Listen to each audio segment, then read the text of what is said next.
There is a truth whose roots lie deep in eternal scriptures: karmic debt. In the Bhagavad Gita, Krishna declares, "The law of karma is subtle, profound, and mysterious."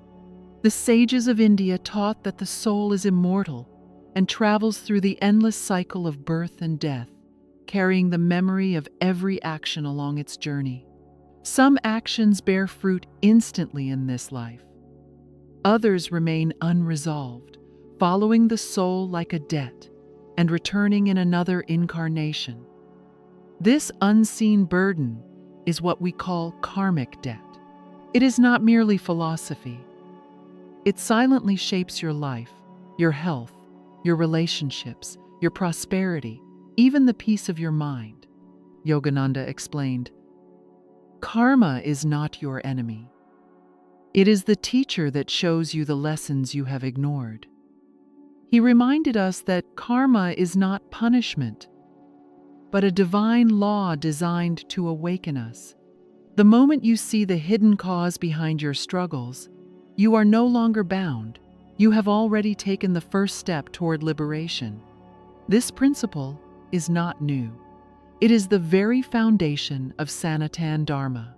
Its resonance is heard in the Vedas, in the law of Rita, the cosmic order that governs every star and every life. The Upanishads affirm this truth. The Upanishad says, "As a man acts, and as he conducts himself, so does he become." The great masters explained karma in three parts. The first is Sanchita karma, the vast storehouse of all your actions across lifetimes, both good and bad, preserved in the soul. The second is Prarabdha karma, a small portion of that storehouse chosen to manifest in this life. Yogananda said, "Prarabdha is like an arrow already shot. You cannot call it back, but you can learn how to stand firm and meet it with courage." Thus, even your present body, your family, and your life circumstances are largely the unfolding of Prarabdha karma. And karmic debt is nothing but a fragment of this unfolding destiny. The third and most important type of karma is kriyamana karma, the karma we are creating right now through our present actions, guided by our free will. This is where our true opportunity lies. Yogananda often reminded his students, "You cannot change the past, but you can change your future by what you do today." Every choice we make in this very moment determines whether we are creating fresh debts or clearing the ones from the past. That is why the sages taught us never to see karma as a punishment, but as an opportunity, a divine system given by God to educate the soul. Karma is the science of cause and effect, not the cruelty of fate. It is a law of love meant to help us learn, grow, and ultimately move toward liberation. The question then arises, how can we recognize whether what is happening in our lives is merely coincidence or the unfolding of past karmic debts? The scriptures and the experiences of the saints point to certain clear signs. The first sign is the repetition of negative patterns. Do you notice that the same problems keep returning in your life, as though caught in a loop? For example, you earn money, but again and again it slips away through unexpected losses, leaving you in debt. Or you are repeatedly drawn to the same kind of people, who end up betraying your trust or wounding your heart. Yogananda said, "Life will keep testing you in the same way until you learn the lesson it wants to teach."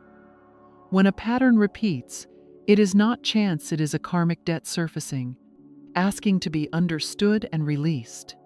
The second sign is irrational fear or phobia.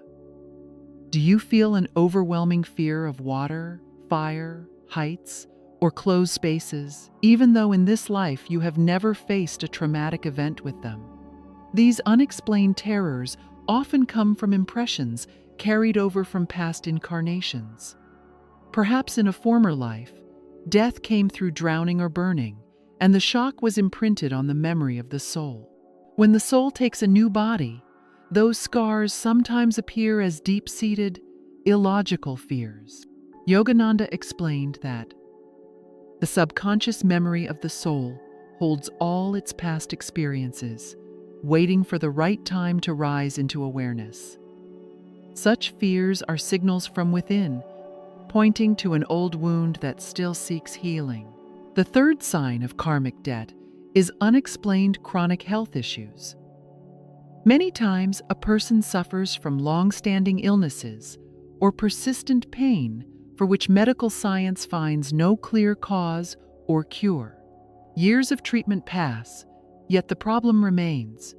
According to the law of karma, this body is not only a vehicle for living, it is also an instrument through which we work out our karmic debts. Yogananda explained, "The body is the stage upon which the hidden dramas of past actions unfold. A disease without cause may be the soul's way of repaying pain once inflicted on another in a past life. The body carries the burden so that the soul may be freed." The fourth sign is painful and difficult relationships. In family, friendship, or marriage, some ties can feel unbearably heavy. You may know in your heart that this relationship is poison for you, and yet you feel bound by an invisible chain, unable to leave. According to the wisdom of karmic law, these are souls with whom you have unfinished business from previous lives. The karmic account seeks balance, and so the soul is drawn back into the very ties that carry unresolved debts. The suffering you experience becomes the process of settling that account. Yogananda said, "Those who hurt you most are often your best teachers. They help you finish old lessons and prepare you for freedom." The fifth sign is constant obstacles and a feeling of being unlucky. Have you ever worked with complete honesty and dedication, only to see success slip away at the very last moment? Again and again, your efforts reach 99% completion and then collapse in the final step. People call it bad luck, but in spiritual truth, it may be karmic resistance.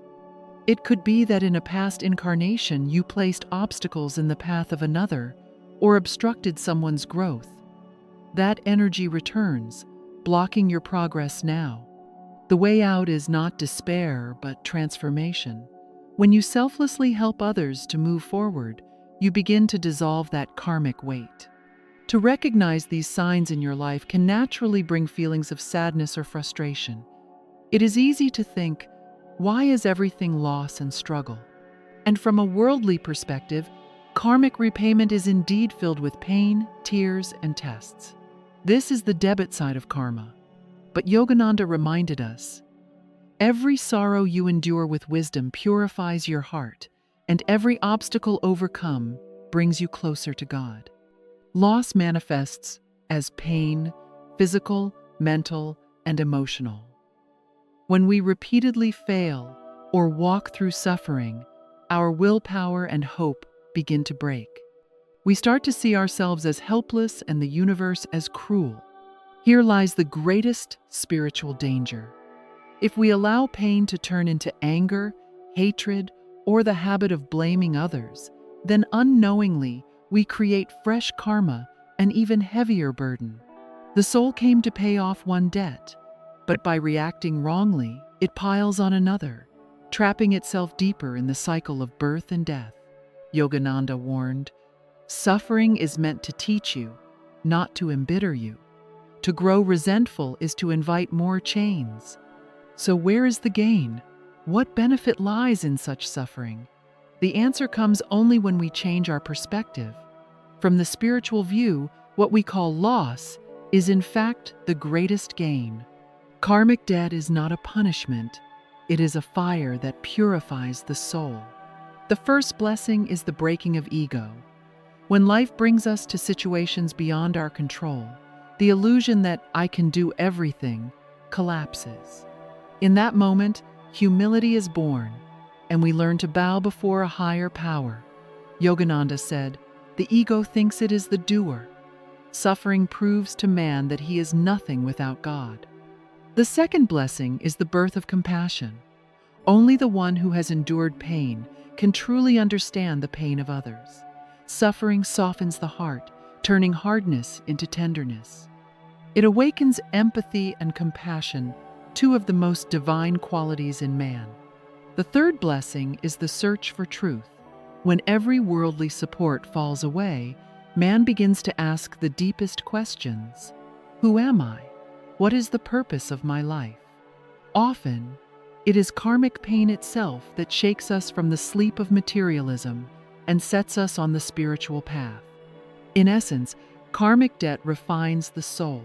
It is like gold covered with impurities, placed in fire until it shines as pure gold.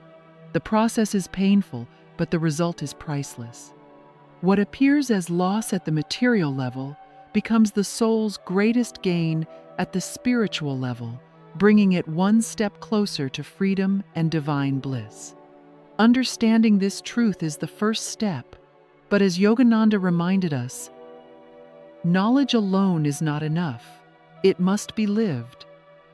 Wisdom must be translated into action. So the question arises, what can we do? So what should we do? Should we simply sit with folded hands, waiting for our prarabdha karma to finish its course? Absolutely not. The scriptures remind us that through kriyamana karma, the actions we choose today, we hold the power to shape our future. There are 4 simple steps by which you can begin the process of repaying your karmic debts. Step 1. Awareness and acceptance. Stop asking, why does this always happen to me? Instead, ask, what is this experience trying to teach me? See your challenges not as enemies but as teachers. Yogananda said, every trial is a lesson designed by God to teach you what you need to know. When you calmly accept that you are facing a debt to be paid and that the strength to pay it lies within you, half the battle is already won. Step 2. Practice Nishkama Karma Yoga. This is the essence of the Bhagavad Gita. Perform your duties with sincerity, but surrender the results to God. Yogananda explained, work with the thought of God, not with the thought of self. Offer the fruits back to Him, and you will no longer be bound. When your happiness or sorrow is not tied to outcomes, you stop creating new karmic chains.